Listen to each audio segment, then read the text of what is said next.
Salut à tous, c'est RequaMaster, j'espère que vous allez bien et aujourd'hui je suis très heureux de vous retrouver pour une nouvelle vidéo. Vous avez été très nombreux à me demander le retour des vidéos bilan, et bien aujourd'hui c'est chose faite puisque je vous propose le bilan de la série 8.5 Évolution Prismatique. Alors il y a d'autres séries antérieures que nous n'avons pas traitées, mais ne vous inquiétez pas, elles seront traitées à l'avenir. Je préfère pour l'instant me focaliser sur l'actualité avec cette série 8.5. Si vous avez aimé cette vidéo, n'hésitez pas à la liker, à la commenter et à la partager. C'est parti!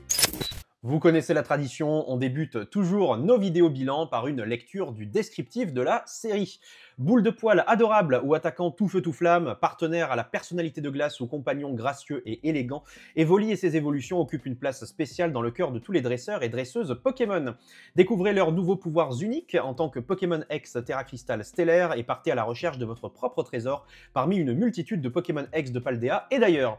Des gemmes scintillantes et des motifs cachés vous attendent au bout de l'arc-en-ciel dans l'extension écarlate et violet Évolution Prismatique du JCC Pokémon. Bon, jusque-là, aucune surprise, la série va parler d'Evoli.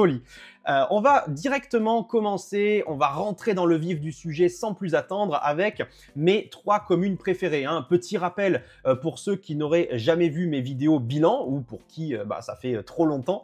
En fait, à chaque fois, je vous donne un top 3 par rareté. Donc, mes 3 communes préférées, mes 3 Unco préférés, mes 3 Zolos préférés, etc., etc. Le but étant à la fin de dresser un portrait d'ensemble de la série et de vous dire un petit peu ce que j'en ai pensé. Je pense que je peux vous donner mon avis global sur la série dès les communes. C'est une série que j'ai trouvée plutôt convenable, mais avec de graves défauts. Les principaux défauts pour moi, c'est un véritable manque d'inspiration, surtout en ce qui concerne les communes, les Unco et les Zolos. Donc je m'explique. Déjà, il y a beaucoup de rééditions. Il y a des illustrations qu'on connaissait déjà et qui, à nouveau, sont répercutées dans la série Évolution Prismatique. Donc déjà, moi, j'ai un petit peu de mal avec ça. Et puis, mine de rien, c'est malheureux, mais il n'y a pas eu, de mon côté, d'énormes coups de cœur dans cette série. Voilà, je vous le dis dès les communes, il n'y a pas eu d'énormes coups de cœur. J'ai trouvé cette série un brin paresseuse. On parlera de Étincelle déferlante, donc EV8, dans une prochaine vidéo. Comme je vous l'ai dit, je voulais reprendre le concept des bilans avec l'actualité, donc avec la dernière série en cours, Évolution Prismatique. Mais on aura l'occasion de revenir sur Étincelle déferlante, une série que j'ai, spoiler alerte, beaucoup plus aimée que Évolution Prismatique. J'ai trouvé que cette série se reposait sur les évolutions, c'est normal, c'est le concept de la série, me direz-vous, mais d'un autre côté, malheureusement, je ne peux pas m'empêcher de voir le côté uniquement merchandising avec des Pokémon qui sont là pour faire joli, qui sont là pour le décor, un petit peu comme une vitrine de magasin, et puis le reste, on fait du remplissage, des idées qui ont été avortées ou des idées qui n'ont pas été abouties, qui n'ont pas été terminées, eh bien, on les met un peu dans la série. De toute façon, les gens n'y verront que du feu. Ce qu'ils veulent, c'est les grosses évolutions en alternate. Donc voilà, circuler, il n'y a rien à voir. En gros, c'est un petit peu l'impression que la série m'a donnée. On commence avec les communes, avec ce poids sirène qui est absolument magnifique, évidemment, mais il n'y a pas eu d'énormes coups de cœur, comme je vous le disais, au niveau des communes, alors qu'habituellement, j'ai du mal à faire mon top 3. Rappelez-vous, lorsqu'on traitait des séries épée et bouclier, et puis même des premières séries écarlate et violet, souvent, au niveau des communes, je vous disais, c'est très, très, très difficile pour moi de vous faire un top 3, tellement il y a de cartes qui sortent du lot. Je pourrais vous en citer 5, 6, 7, 8, donc faire mon top 3, ça a été un véritable crève-cœur. Ici, ça n'a pas été plus que ça un crève-cœur. J'aime beaucoup ces 3 cartes-là. Surtout ce poids sirène, même s'il y a quand même un air de déjà-vu, avec les feux d'artifice derrière, etc. Donc, c'est une illustration qui est vraiment très, très, très jolie, c'est clair. Malheureusement, je ne sais pas pourquoi, même pour les illustrations originales, même pour celles qui n'étaient pas présentes dans des séries précédentes, j'ai pas pu m'empêcher à chaque fois de me dire, voilà, c'est un peu du réchauffé, c'est un petit peu du déjà-vu, et surtout, il y a quand même un manque flagrant d'originalité. Bref, on va arrêter ici avec les défauts. Regardons le positif. Le positif, déjà, c'est ce Démolos de Kawaii, que je trouve absolument sublime. Cette carte-là, on en avait déjà parlé évidemment sur la chaîne lors du reveal, elle est absolument incroyable. J'aime beaucoup Kawaii, hein, donc évidemment, c'est une illustration qui me parle particulièrement. J'aime beaucoup ce style qui est immédiatement reconnaissable, hein. Franchement, quand vous avez une illustration de Kawaii sous les yeux, vous la reconnaissez au premier coup d'œil. Donc, un Démolos très, très, très joli, de type feu ténèbres, hein. Vous le connaissez maintenant eh bien, comme un membre de votre propre famille, je l'espère en tout cas, vu le temps que ça fait, hein, tout simplement que Démolos est présent dans Pokémon. Très, très, très sympathique cette illustration. Alors évidemment, le côté particulièrement menaçant de Démolos, il est présent ici, hein, le cri de Démolos qui eh bien, ressemble à celui de la faucheuse, mais surtout ce côté très bestial, hein, avec ses cornes infernales, où on dirait qu'il va déchiqueter sa proie. Eh bien, c'est ce que j'aime voir sur les illustrations de Démolos. J'ai un peu plus de mal avec les illustrations où il est tout gentil, avec un air très fier, et voilà, c'est pas vraiment sa personnalité de manière générale, donc ça me plaît un petit peu moins, même si il en faut aussi pour tous les goûts. Donc très très très jolie cette illustration de Démolos. En ce qui concerne le Riolu, je le trouve également vraiment réussi. J'aime beaucoup le fond de ce Riolu, justement avec le ciel étoilé, puis ces nuages, toute cette magie, hein, qui est présente sur cette illustration. Je trouve ça vraiment, vraiment réussi. Et la posture du Pokémon, c'est une posture assez inhabituelle, hein, pour Riolu, avec une patte en l'air comme ça. Je trouve que c'est, mine de rien, plutôt réussi. Et puis le Poissirène, comme je vous le disais, on en a déjà parlé, hein, sur cette chaîne également, lors du reveal. On continue avec les Unco. Donc maintenant, on est habitué à voir des Pokémon légendaires en commune et en Unco, hein. Avant, ça me choquait. Bon, maintenant, c'est devenu monnaie courante, hein. Les gros légendaires, ils sont plus forcément en holographique, en X, etc. Ils peuvent être simplement en Co ou en Unco. Donc, Suicune, Heatran et Regigigas, c'est mon top 3 ici. On commence avec Suicune, qui est rarement raté, hein, dans le TCG. Le Pokémon, évidemment, qui se déplace avec le vent du Nord. Très très très jolie illustration.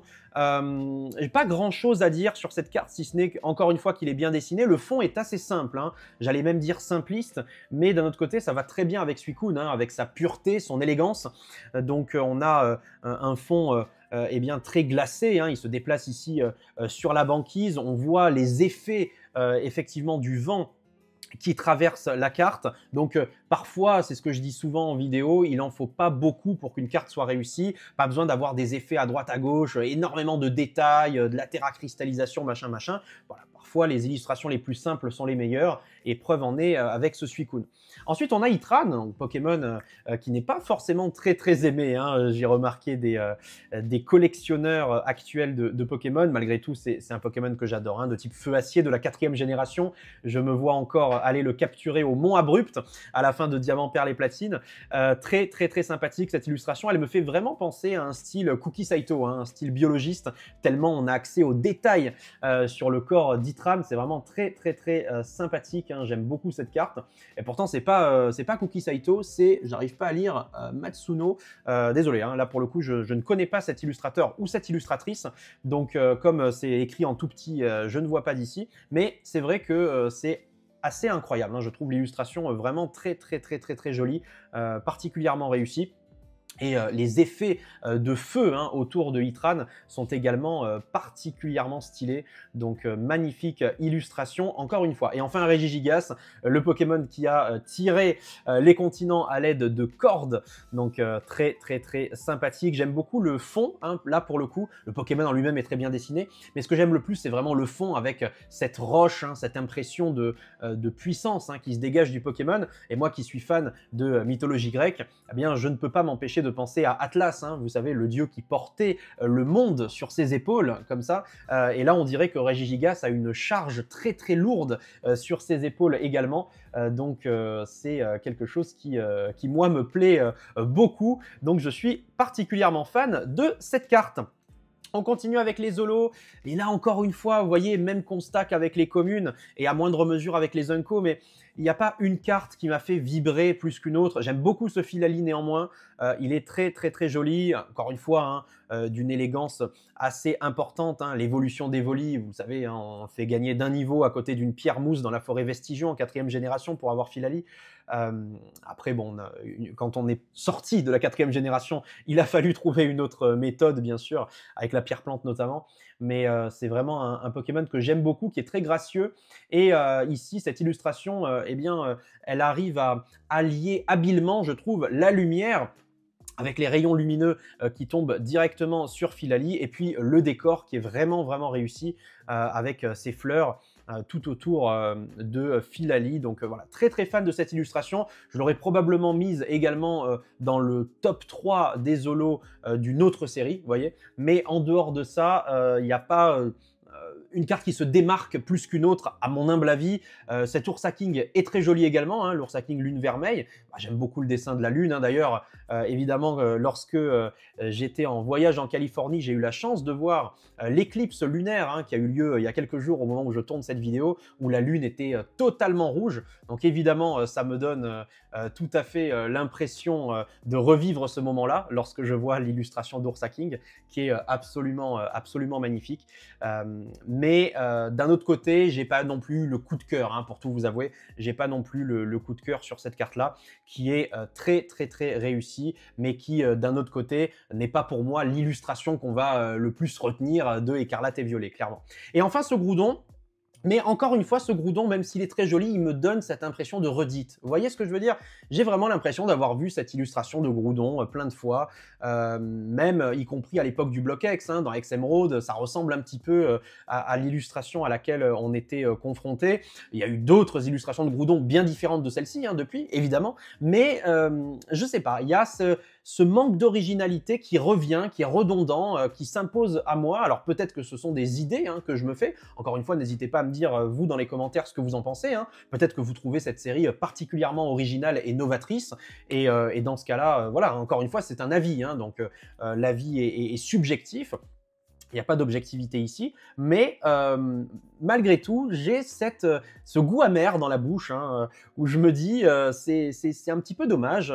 En termes d'originalité, c'est pas non plus absolument fou. Voilà pour les Zolos. On continue avec les ex. Donc les ex, bah pareil, hein, j'ai fait un top 3 de mes ex préférés. Celles-là, je les aime beaucoup, ces trois-là. Mais encore une fois, bah, j'ai dû enlever toutes les ex Terra stellaires, quoi. Hein.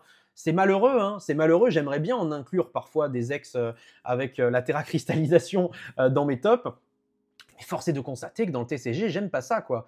Tout simplement, je n'aime pas ça. Je les trouve trop surchargées, ces cartes. Il y a trop de détails, et souvent inutiles, qui n'apportent rien à l'illustration en termes de beauté et en termes d'esthétique.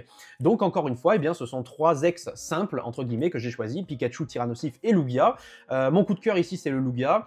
Encore une fois, hein, c'est pas difficile de faire un Lugia X très très joli, mais les effets ici de l'attaque, sûrement hyper tourbillon du coup, hein, qu'il est en train de lancer, eh ben, ces effets sont absolument magnifiques, hein, avec eh bien, les gouttelettes d'eau qui sont visibles absolument partout, et puis cette spirale aquatique qui est en train de se charger autour de la bouche de Lugia. C'est quelque chose qui moi, me plaît beaucoup. Donc voilà, c'est une carte que j'ai immédiatement choisie.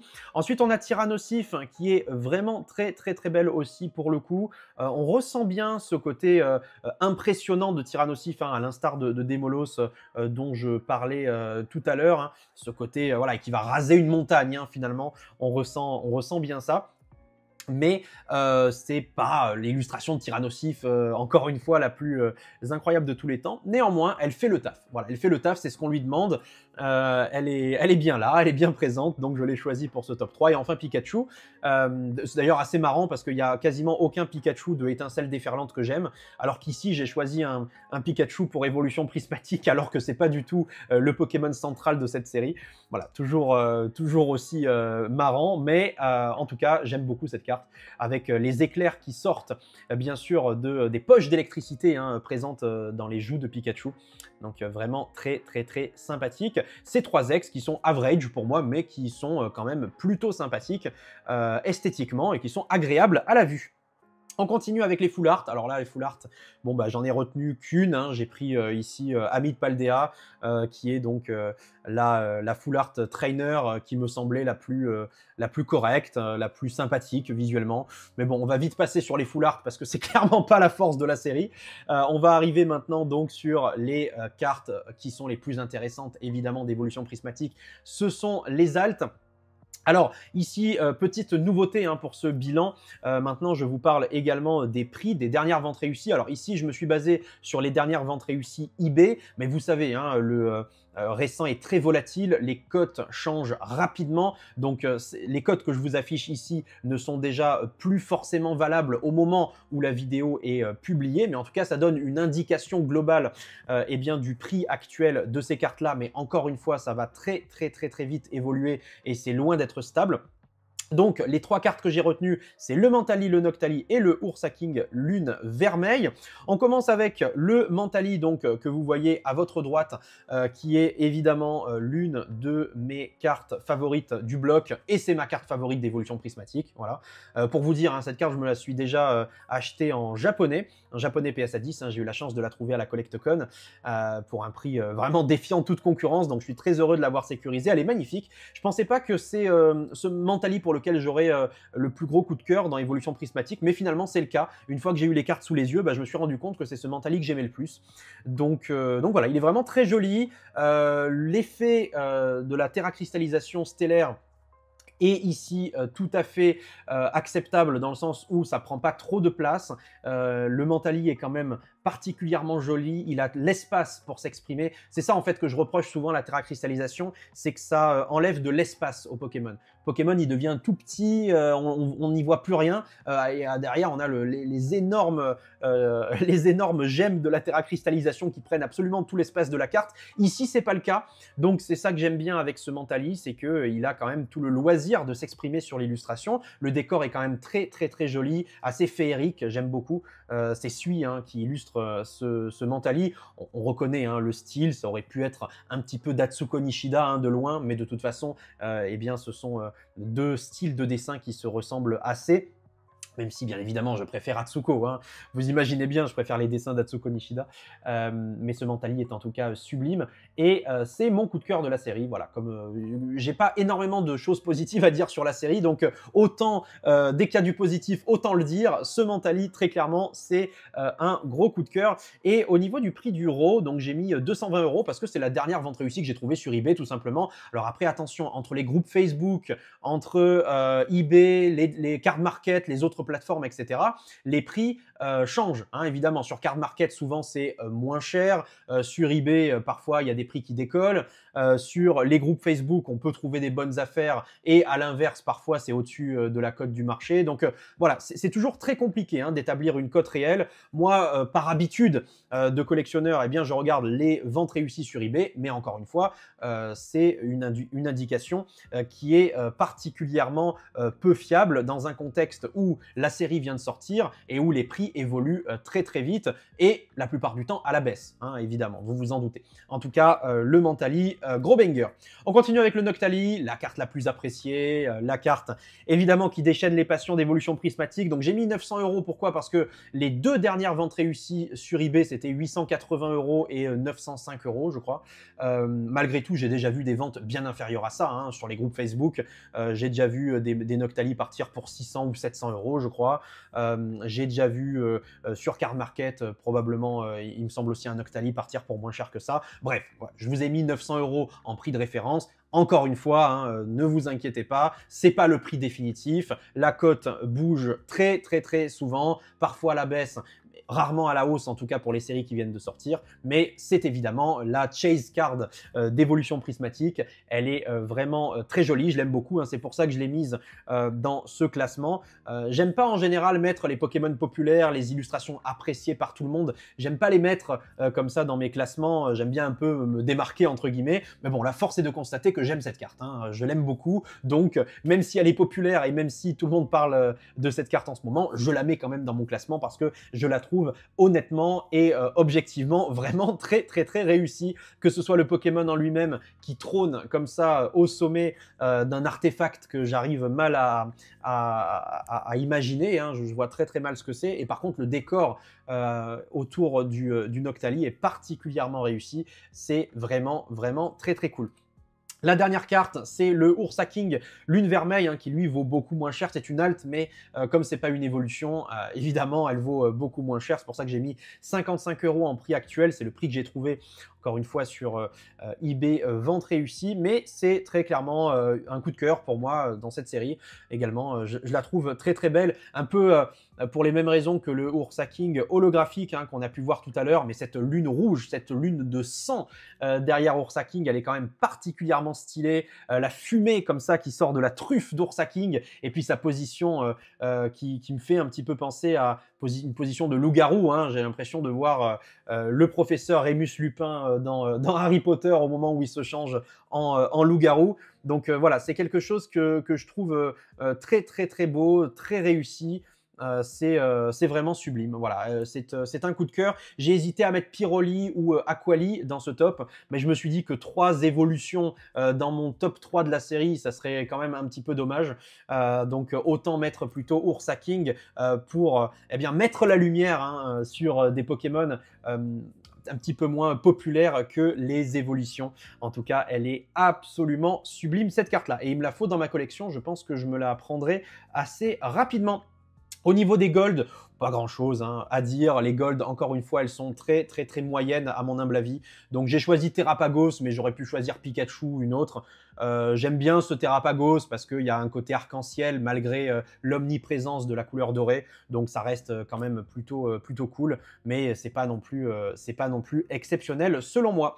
Au niveau des cartes à suivre, donc évidemment le Mentali et le Noctali, c'est les 2 cartes à suivre de la série en priorité, hein, parce que à l'instar de Mentalistar et Noctalistar, ben, ça reste les Pokémon les plus appréciés parmi les évolutions de manière générale. On a aussi Aquali, Pyroli et Voltali, hein, qui sont très appréciés parce que de la première génération, parce que beaucoup de gens les aiment, etc., etc. Mais ici, pour moi, les cartes à suivre en priorité, c'est Mentali et Noctali, pour voir un petit peu où on sera en ce qui concerne la cote dans 2 mois, 3 mois, 6 mois, 1 an. Ça peut être intéressant en tout cas d'analyser cette évolution. Et enfin, eh bien, on termine par Evoli.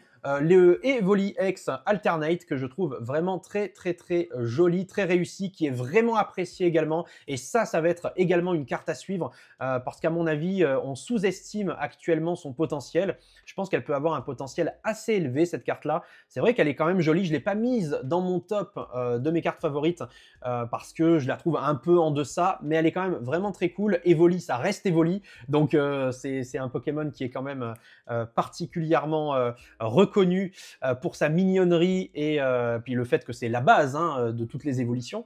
Donc ça reste une affaire à suivre à mon avis. Donc à voir pour cette Evoli. Mais en tout cas, voilà mon top 3 des cartes à suivre dans Évolution Prismatique. Au niveau de la note de la série, les amis, j'ai vraiment hésité entre B et C. J'ai mis B-, voilà, j'ai mis B-, j'aurais pu mettre C+.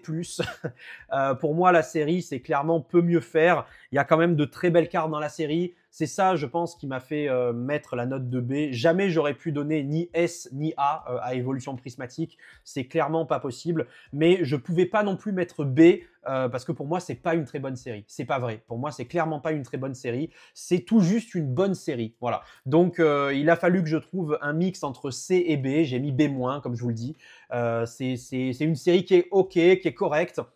Il y a de vraies forces dans cette série. Bah, la force principale, c'est les évolutions. Évidemment, elles sont très réussies. Ils ont tout misé sur les évolutions, en fait, hein. C'est un petit peu comme un élève, vous savez, qui dirait bah, « je suis fort en maths, donc je fais un all-in sur les maths et la physique, et puis après, tout le reste, je laisse tomber parce que ça m'intéresse pas, parce que je suis pas bon dans ces disciplines. Donc, en philo, il a 0, en français, il a 0, mais en maths physique, il a 18. » Voilà. Bah, c'est un petit peu ce qui s'est passé pour Évolution Prismatique, à mon avis. Ils Ils ont tout misé sur les évolutions. Ça, ils savent bien faire. Ça, il n'y a pas de problème, ils savent bien faire. Donc là, à ce niveau-là, c'est excellent. Et pour tout le reste, ils ont été vraiment paresseux. Il y a eu des illustrations qui sont des redites et qui étaient déjà présentes dans des séries précédentes. Il y a eu beaucoup de paresse au niveau des illustrations originales avec, voilà, pour moi, des artworks qui ressemblent carrément à d'autres et qui ne sont pas novateurs.